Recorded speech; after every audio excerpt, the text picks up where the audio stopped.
Friends, hello అండి. ఈరోజు అయితే మనకి పైపుల కిరా దొరికింది.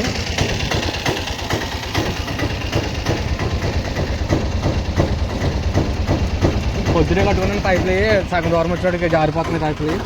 ఇక మళ్ళీ ఎగదయ్యవలసి వస్తుంది.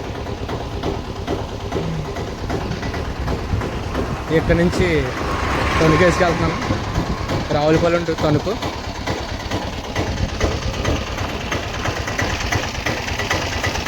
కాలు పెట్టాను కానీ లూజ్ అయిపోతున్నాయి. అది లూజ్ అయిపోతుంది. దారిలో అప్పుడప్పుడు ఇలా చూసుకుంటూ ఉంటారు ఫ్రెండ్స్. ఎందుకంటే ఈ అత్తమాట లూజ్ అయిపోతూ ఉంటాయి. ఎందుకంటే పైపులు కదా జారిపోతూ ఉంటాయి, వెనక్కి ముందుకి రిపోర్ట్ అవుతూ ఉంటాయి. జాగ్రత్తగా చూసుకుని మళ్ళీ దారిలో మళ్ళీ ఒకసారి టైట్ చేసుకోవాలి. మళ్ళీ కాకపోతే ఏంటంటే కొంచెం స్లోగా వెళ్తే సరిపోతుంది. స్లోగా వెళ్ళాలి పైపులతో ఎప్పుడైనా సరే. ఎందుకంటే చిన్న స్పీడ్ బ్రేకర్ ఎక్కినా సరే ఈ జారిపోయి లూజ్ అయిపోతాయి.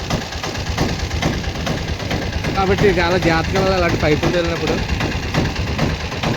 అలాంటి 2-3 పైపులు వెళ్తే పర్లేదు, కానీ కొన్ని ఎక్కువ పైపులు ఒక 5-6 పైపులు వేసుకున్నప్పుడు మాత్రం ఇంకా జాగ్రత్తగా వెళ్ళాలి. ఎందుకంటే ఏం పట్టవు, సరిగ్గా జారిపోతే. ట్రాఫిక్లో వెళ్ళేటప్పుడు కూడా చాలా జాగ్రత్తగా చూసుకుని వెళ్ళాలి. ఎదరా వెనకాల ముందు మోటార్ సైకిల్ మెయిన్ గమ్మున వచ్చేస్తారు మీదకి. వాళ్ళు చూసుకుంటూ వెళ్ళినట్టయితే మనకి ఎలాంటి ఇబ్బంది ఏమి ఉండదు. సరే అండి, అయితే మళ్ళీ పైపులు అన్లోడ్ చేసేటప్పుడు వెళ్ళి పైపులు అక్కడ వెళ్ళిపోయిన తర్వాత పాండి వెళ్ళిపోయిన తర్వాత మళ్ళీ వీడియో చేస్తాను. ఇలాంటి మరిన్ని మంచి మంచి వీడియోల కోసం, ఆటో కిరాయిల కోసం కాబట్టి మన ఛానల్ సబ్స్క్రైబ్ చేసి ఫాలో చేస్తాను. Okay friends, thank you.